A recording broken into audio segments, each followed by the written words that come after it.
From Roger Gilmore, date Tuesday, 23rd December 2014, 2:37 in the morning. To Peter Peterson. Well, Pete, this is it. I fucking had it. This has gone on for far too long, and I'm done. No more. I'm putting a stop to this, and I don't care what anyone else thinks. If it thinks it could keep screwing with me, this ought to stick it to 'em. When I finished writing this, I'm closing my laptop, unplugging it, and throwing it out the 37th goddamn floor of this hotel. I'm taking out my badass Smith & Wesson revolver, giving it a nice polish, checking it for any obstructions in the barrel, and loading the chamber and delivering my last remaining bullet into my frontal fucking lobe. From left, of course. I've taken down my do not disturb sign for the cleaning ladies. If I haven't complained about the reason to you already, it's because of these godforsaken dreams. These things are persistent, intense, horrifying, foreboding, and if nothing else, inconvenient. They're more or less the same every time, albeit a few minor details. They started sometime around mid-July, and up until November, had been happening maybe once a week. Once November came along, it advanced to 3 or 4 times a week. And all this month, it's been 5 or 6. So now, fuck it. I've had it. I'm putting an end to it. This is also the real person behind that earthquake that just happened. I know you would have felt at least part of it. Well, it wasn't an earthquake. I know what caused it. I know, Pete. And it wasn't the tectonic plates. It was something far worse, something nobody would believe. But I know, and all I can do is tell. So let's start with the dreams. They always start out with me in the middle of what I can only assume is deep space. Pitch black all around, no trace of any land, sea, or sky, with the occasional shining speck in the distance. As you'd expect, no hint of sound. As they say, when you're in space, no one can hear you tripping balls. So, I'm just floating around, right? It's like when you're just hovering underwater, not really making any effort to move, just drifting where the current takes you. And then, without me moving, out of nowhere sprouts this gigantic ellipse-shaped aura of light amongst the nebula. Interweaving colors of orange, violet, blue, and green. And when the dreams first started, the aura took me a few minutes to fully grow. But as the months went along, the process got quicker and quicker, to the point where now it pops up in a flash. The center is a giant black hole, and on the perimeter of the hole is where the lights and color emit. For a bit, it's just a solid black circle. But after a minute or so, it starts to collapse from the middle outwards. You know how when you're alive you can see? Consider this. When you're just looking at something, no matter what it is, your vision always stops at some point. No matter how far you can see, there's always something at the end of your sight span. Even when you're staring into the sky and there are no actual objects in the way, there's still the blue sky at the end. But looking down this black hole, there is no end to your vision. There's nothing at the end for your eyes to rest upon. It just keeps going and going. There's nothing at the end, and it hurts to look down it. Not having something at the end of your sight makes your head hurt because you have nothing to focus on.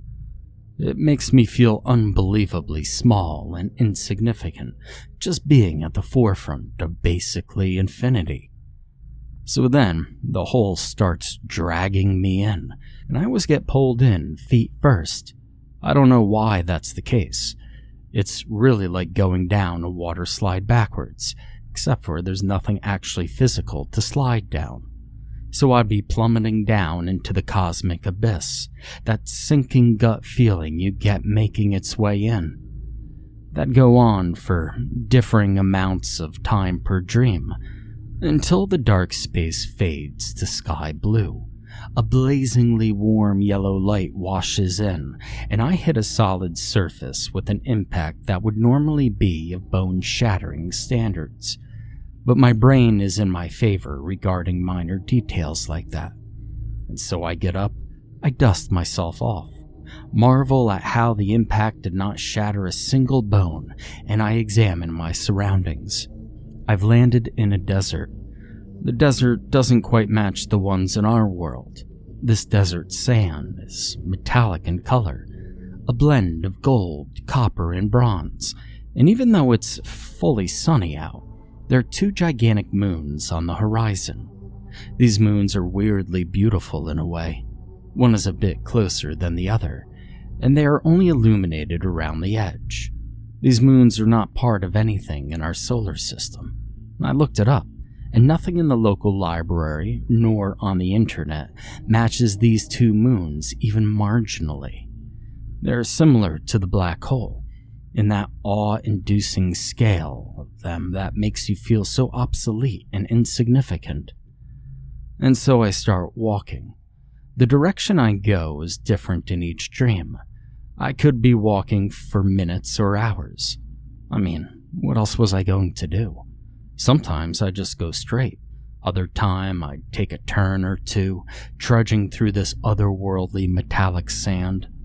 Gravity in this place was more or less the same as on Earth, but always, when I'm walking, 2 pillars would emerge from the sand as I went on. I'd be walking, and every few meters there'd be a pillar on either side of me, each pair a little taller than the last, and they'd be on either side of me whenever I'd walk, no matter how many times I changed direction.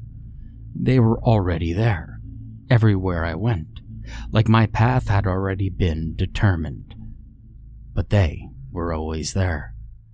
A couple of times I'd stop and I examined one. They'd be pure white and cylindrical, without a grain of sand on them, and they'd have a pattern protruding from the surface that resembled human veins, also white.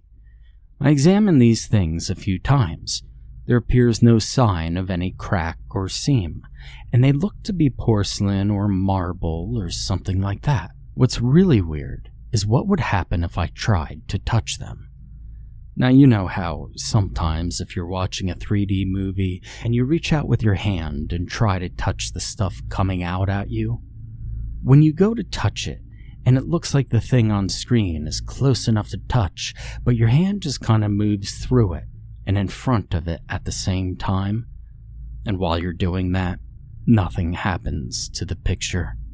It just stays there, taunting you because you can't touch it.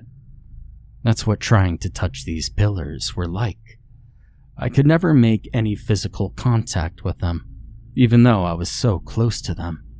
They would always just be out of my reach. What's even stranger is I'd stumbled forward the first few times, trying to touch them, and I smacked straight into them, hard as a brick wall. So I could never deliberately touch these pillars, but if I accidentally touch one, it's just as dense and tangible as anything on Earth. These pillars were assholes. So after continuously walking, I'd reach the point where the pairs of pillars would be protruding from the sand into the sky, the tops extending out of sight. And once they hit that point, I'd come to a gigantic set of stairs, which were only visible once I had passed the 2 final pillars. These stairs were made out of the same white ceramic as the pillars previous. And also like the pillars, the stairs stretched up and out of sight into the sky. So now I had to climb these sons of bitches. And thankfully the stairs stopped at the point of the first clouds. At the top of the stairs was a short, flat bridge, white ceramic of course, that led into an enormous gaping doorway. Like the stairs and pillars, the doorway loomed into the unseeable sky above. Oddly enough, there was no wall for the doorway to be embedded in. It was just a huge rectangular black hole in the middle of the sky, not unlike the black hole that led me there. So, as per continuity, I made my way through the massively intimidating doorway in the sky. The floor continued before me into the darkness, greatly contrasting the pale blue sky surrounding the doorway. There was a light shining in a few meters from the doorway, but before long, it became very dark. As the remaining glare from the bright sky faded out from my eyes, my vision returned a little, but it was still dark as hell. The interior was composed of irregular stone bricks, which, at least in the extremely dim light, appeared a dull green-gray. So I'm walking down this hallway. It's humid as hell, and there isn't much there, until I get to a ledge. Now you see, this is where things get really interesting. I come to a ledge in the ground, and at the ledge, the sides of the hallway expand dramatically. It's essentially leading into a gigantic room with no floor. Instead of a floor at the base of the room, it's water. It's like one of those mansions with entire rooms dedicated to a pool. Except there's no ledges surrounding the water. It's just a gigantic chamber filled with dark water just up to the ledge. With regards to size, I'm talking at least the size of a small suburban block. There was just enough light for me to work that out. But here's the scary bit. As dark as the pit of water was, I can make out an even darker mass under the water. This shape was fairly round. It looked to be a hell of a far distance down under the water from the surface, and it took about 90% of the chamber perimeter. And I could tell, I don't know how, but I could tell that this mass was a living thing. I could feel small vibrations in the floor, pulsing in a regular pattern. As each pulse came through, small sets of ripples would appear in the otherwise statue-still water surface. Every few seconds, another vibration would ring through the complex, not unlike a heartbeat. So I'd just be standing there at the edge of this pit for a certain amount of time, depending on the dream, just staring at the water chamber. And then the shit really breaks out. A huge rumbling, earthquakey sensations occur in the chamber. Most times, huge cracks would appear in the walls. Sometimes, even chunks of stone come tumbling out of place and into the water. But it's not the rumbling, the water, or the debris that has me paralyzed with fear, similarly to how I assume a person struck in their car on a set of train tracks feels. The dark mass is making its way upwards to the surface of the water. Now, this might just be me, but I don't reckon that anything that spends its time underwater in a dark chamber in the sky is likely to be friendly. As the mass gets closer to the surface, the trembling of the chamber intensifies to the point where the falling chunks of stone from the ceiling hitting the ground exactly half a meter to my left awaken me from my stupor. So I do what any rational horror movie expendable would not do. I turn and I run for my life. I'd always get around halfway back to the doorway when I'd hear the surface of the water in the chamber break behind me. The force was heart-shattering. The water would burst up and send relentless waves crashing down the hallway, with me running like an ant, attempting to escape a cat on angel dust. I'd feel a tremendous impact on the entire back of my body as the waves would sweep me up in the dark, foul flood, dragging me closer and closer to the end of the hallway. My vision is flooded, literally, and I can't get a breath in to save my life. All I can do is to let it take me. Eventually, the waves would drag me to the end of the hall and out of the heightless doorway from whence I'd entered. I'd be shot out from the inside with and by the water, past the bridge and staircase, and sent soaring through the air. Tumbling through the sky, I'd get a glimpse at the doorway in the sky, getting further and further away as I fell. and I'd see a horrible sight. Perched on the edge of the doorway was the entity from the chamber. Never had I seen such an incredible, otherworldly sight as this monstrosity. This colossal nightmare was nothing I'd ever seen, even in the most depraved, imaginative fiction. It had general human features, 2 arms, 2 legs, and a head. The dark gray-green skin glistened like an oil in the blazing sun. Its head, an opaque, bulbous mass, not unlike a cephalopod. I'd become so engrossed in observing this behemoth that I'd get startled when it lunges from the doorway. It leaps with a force that contradicts its mass and plummets down a path similar to mine. It's diving faster than I'm falling, which is a cause for concern. The impounding fear that correlates this thing's getting closer to me is immeasurable and unbearable, because I could see the creature clearly now, in increasingly horrid detail. No person on this earth can comprehend the horror that this thing exhibited, because even as I type this to you now, the close-up appearance of this is something short of a blur. I remember black eyes, more than 2. I don't think there was a mouth, not that I could see, but up closer, I did see that this thing was not one single mass. Rather, it was an entangled mass composed of possibly hundreds of individual appendages. Like, imagine a bunch of squids and octopi tied together in the shape of a creature. Somehow this thing looked like a shit ton of little like biological parts combined into one. Anyway, this thing is diving in the direction that I'm falling, which, as you may have deduced, is a significantly longer fall than the stairs I ascended upon earlier. And it's gaining on me. Eventually it would get close enough to touch me, and I would avert my eyes, an action not usually permitted by the world of dreams. At this point, I'd hit the ground. But, unlike my arrival, I wouldn't land on the ground. I'd crash through it. I'd be submerged in the sand for about a millisecond before landing back on my bed and waking up with a jolt. But the most recent incident had a different ending, which is why I will shortly be redecorating my apartment a lovely shade of red. Now, in all the other instances, the behemoth never acknowledged me. Whether it actually noticed me or not, I don't know.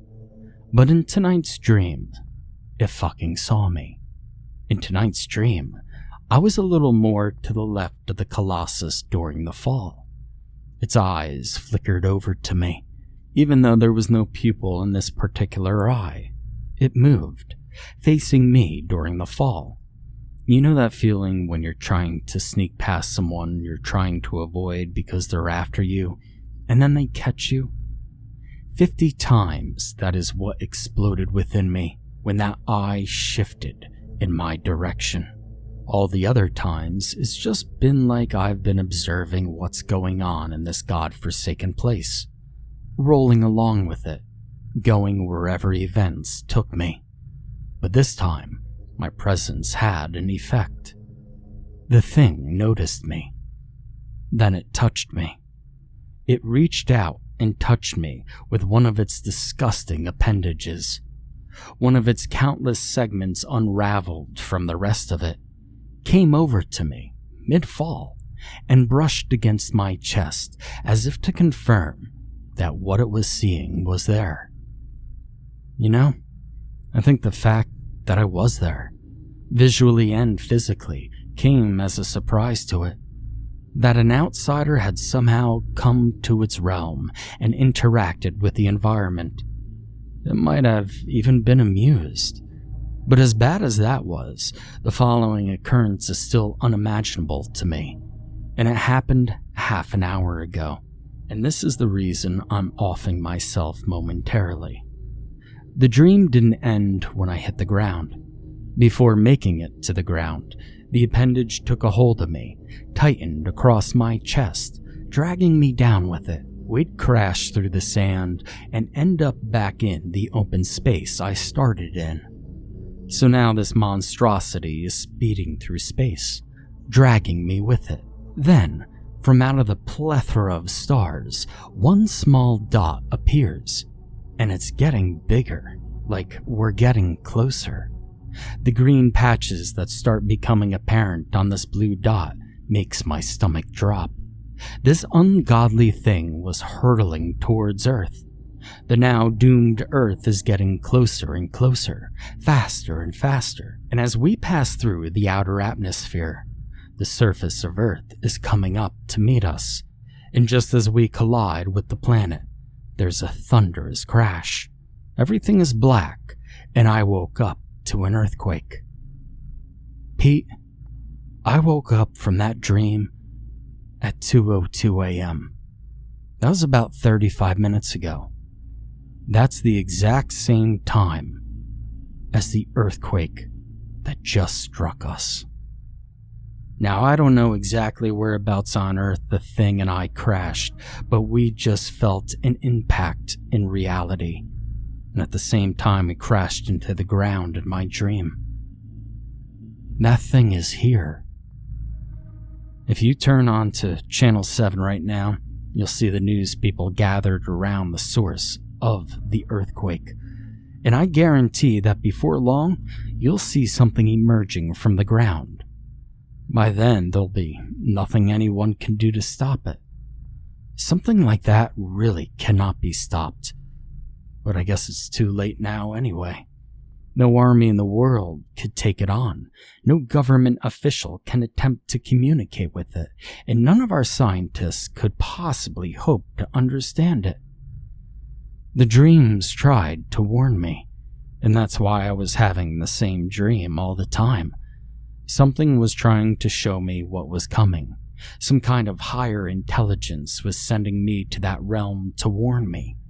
To warn us all. It wasn't the first time this monstrosity had done this to a world, and they knew it was coming for us next. And I wasn't getting the message. That's why I kept having the same dream. I wasn't clicking, and by tonight, it was too late. I was too late. I had spent so much time in that realm every night that by tonight the thing was able to see me, to touch me. Tonight, I had crossed over, and the thing knew that I knew it was coming. But why would it care? It's here now. It's too late. I don't know why I was chosen for the warning. I mean, really, what's so special about me that I've been shown the impending doom of the human race? I don't have the amazing ability to convince the entire world it's in danger. The kind of thing is usually left to people like Oprah. So why me? I'm just some guy, a nobody. Honestly, who's gonna listen to me? Anyway, it's too late now. Nothing's here. We're all fucked, and that's why I'm about to cap myself. Pete, you have to pass this on to everyone you know. Obviously, don't bother with the dream sequence. On Channel 7 you can see a huge black mass uprooting itself from the crash site. They're filming this live, you know. There's fire and debris and shit everywhere. You know, Pete, I'm glad it was you I decided to write to about this. Mom and Dad pretty much alienated themselves from me the first time I told them about the dreams. It's almost like they had some kind of idea about what was going on. I never really had any friends to chat with. All the more reason to off myself, huh? Maybe I'll set fire to the apartment too. Just for the fun of it. Well, you're all I had, Pete.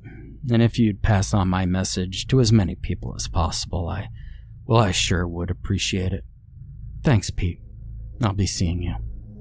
Your mate, Roger. Part 2. From Roger Gilmore. Date, Friday 26, December 2014, 8:12 p.m. To Pete Peterson, M59 Gar, and a story of my own. Okay, first things first, Pete. I'm sorry. I didn't end up shooting myself after my first email to you. I don't know if you actually did what I requested of you, or if you even believed me. Hell, it'd be a miracle if he made it out of Bindune alive after that thing landed. Congratulations if you did, and disregard this email if you're dead. You can actually stop reading from this point if you want, Pete, or read on if you're interested. Now as for you guys, M59 Gar and a story of my own. I've been reading up on your own situations, and M59 Gar, I know you're looking for more incidents to report on. Well, this happened to me a few days ago in my hometown of Bindune, Western Australia, as I told Pete here. You'll need to read this if you're going to continue with what happened after, which I will relate to you guys henceforth. Now, I don't know if this thing's arrival or even existence is related to the horrors you two have been facing. But crazy shit like this doesn't just happen sporadically like this. And for all we know, shit like this could be happening all over the world, probably even beyond that. So I want to take the chance that they're probably related. And if not, well then even to just make headway on our own situations collectively. The arrival of the thing in Bindune made at least national news. I haven't been in contact with anyone overseas in the 3 days since it crashed there, so I don't know if other countries know of it. But it's a giant fucking alien crustacean god thing. Why wouldn't it make global news? It's a rural area, but it still made the news. It laid waste to Bindune, and I haven't been keeping up with news regarding the incident. The reason is simply because it's where I grew up, and I don't think I could handle seeing what this thing has done to it. Right now I'm fulfilling the weird shit survivor's role and staying in a motel in Adelaide. It's not the nicest lodgings, but they don't block Pornhub on the Wi-Fi, so it'll do. The events of my previous email to Peter were driving me to kill myself, to avoid this thing finding me in the real world. But I was too late. The thing found me. So here's what happened, and let it be known that I'm only going into so much detail because I'm bored. After I finished my email to Peter and sent it off, I was ready to shoot myself in the head. Gun polished, inspected for obtrusions, the works. I had the Channel 7 news on, and just by coincidence, they were covering the crash. I was going to wait and see if the thing would actually get up from the crash site, just to confirm I wasn't capping myself over nothing. And sure enough, a gigantic lumbering mass picked itself up, uprighted itself, and scanned its surroundings. Now, that's what I decided was all I needed as proof, but being a man of temptation and impulse, I figured I could nab a few more minutes of breath to see just what this thing had in mind for the Earth. If anything went wrong, I could just pull the trigger and get out of it scot-free. Simple, right? But then a gigantic ear-piercing eruption of brick, wood, and mortar rang out from the outer wall of my apartment. For a moment, a glossy and tangled mass of a fist was lodged into the other side of the room. An arm the size of a jetliner on the other end of it. The arm was so big, it had punched through 2 whole floors. I got the top half of the arm, and some poor sap below me had the other half. As quickly as it came, the hand receded from the wall it had punched through. I was left with a giant horizontal tunnel running through the floor, and I could see the splattered mess that once was my neighbor Jerome on the floor below me. The thing had found me, and it wanted me dead. Now I barely had time to look out of the fresh hole in my wall before that same fist came barreling towards me. It missed, I swear, about 5 centimeters, but even the wind of the passing blow was enough to knock me off of my feet. This thing smelled like a rotting fish shat out an AIDS-infected seagull. And so, deciding to take my chances, I scrambled across the floor while the behemoth was retrieving its fist from my couch. I grabbed my phone, wallet, and revolver and rolled commando style towards the hole in the floor. I dropped through and landed hard on my left side. I looked out the hole in the wall to see the Behemoth standing in the street, and all I could see of the monstrosity was what was illuminated by the lights of the apartment building. So, not much beyond a giant gelatinous mass composed of hundreds of glistening appendages, just as I had seen in its realm in my dreams. I could also see that it had refrained from trying to pummel the building a third time. Then it came closer and gripped the building, embracing it. With a sharp crack that ran throughout the entire complex, the giant dislodged the building from its foundation and was now slowly but surely toppling the building backwards. Now, of course, I was dumbfounded by the entire situation, let alone in the right state of mind for quick thinking. My entire left arm was numbed by the fall through the floor, but somehow my beautiful brain decided I was going to wait until the building was at just the right angle, make a break through the hole in the wall, and slide down the rest of the goddamn building and hope that that thing didn't spot me on the way down. So I did. Only now, in my calmer, more rational state of mind, do I realize that my brain had just appropriated that escape method from one of those god-awful Transformers sequels. I'm gonna be honest with you. I'm quite surprised now at how long it took the thing to spot me at that point. I was halfway down the now diagonal building wall when the fist I had become acquainted with previously came barreling towards me once again for a nice little chat. The impact the said fist hit was like what I assumed is like being hit by a train. I was shoved through the glass window and smacked against the wall inside the room. Its hand was clamping me to the wall. I couldn't hear a thing except the deafening thumping in my ears. And everything was blurry, too, with a dark aura surrounding the edges of my vision. Squinting, I tried to get a glimpse of something, anything, to get me out of this grip. The problem was, I was losing consciousness due to the pressure on me against the wall, and all I could think about as both my vision and hope faded was how much I wanted to drop a nuke on this troublemaking interdimensional asshole abomination squid thing. I mean, I just devoted my assumed final seconds to really hating this thing. Then I was out of it, and the next thing I know, I'm on gravel. Opening my eyes, I discovered several things.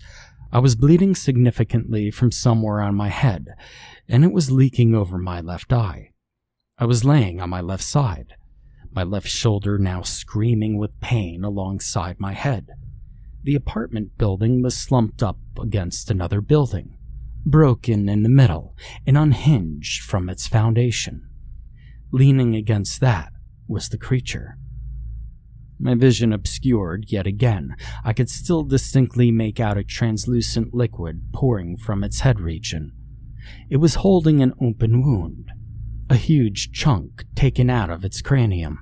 Also falling from the skull to the ground below were fragments of the appendages that composed this thing's body.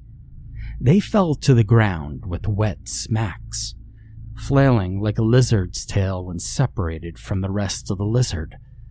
I made a decent move and didn't question what resulted in me on the ground and a hole in the monstrosity's head, instead wisely utilizing the time to get the fuck out of the danger zone.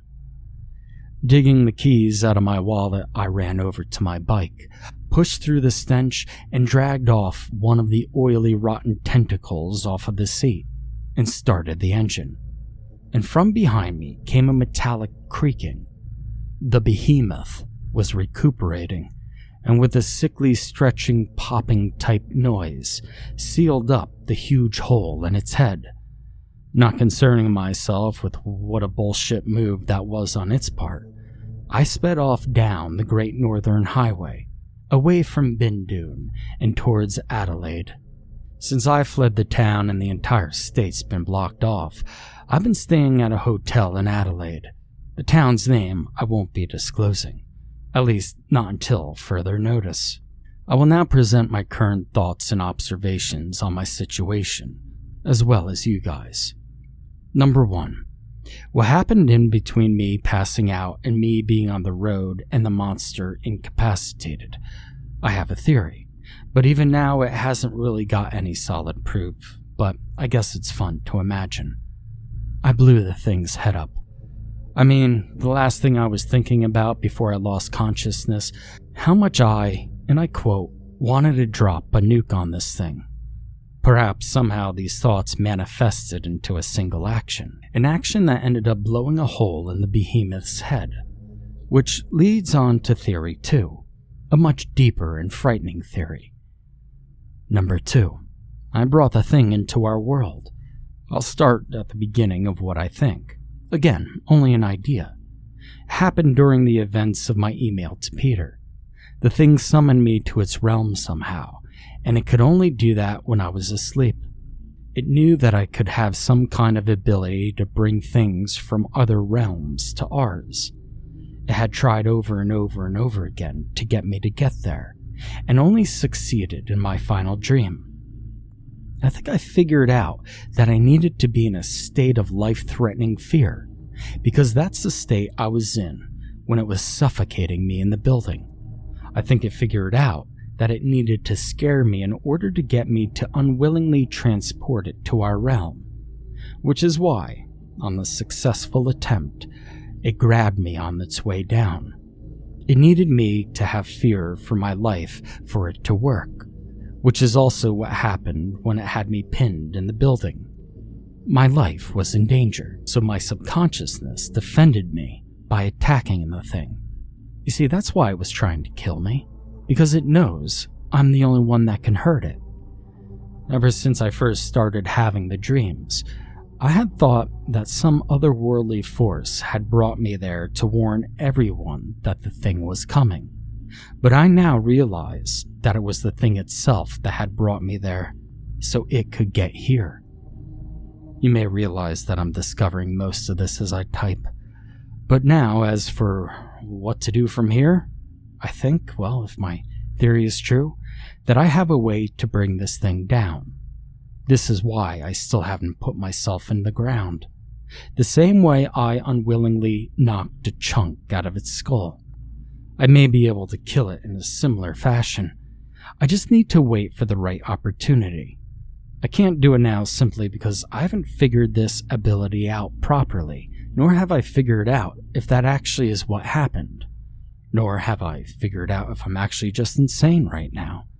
Well, I reckon a bit from every column. As for you guys, sounds like your problems are also stemming from other dimensions. If I can prove that what I can do is real, I might be able to help you guys out with your predicaments as soon as I've dealt with mine. In the meantime, I'll be practicing this Nightmare on Elm Street powers. As soon as I make progress, I'll inform you guys, as well as anyone else having similar issues with their section of reality. I await your reply. Roger.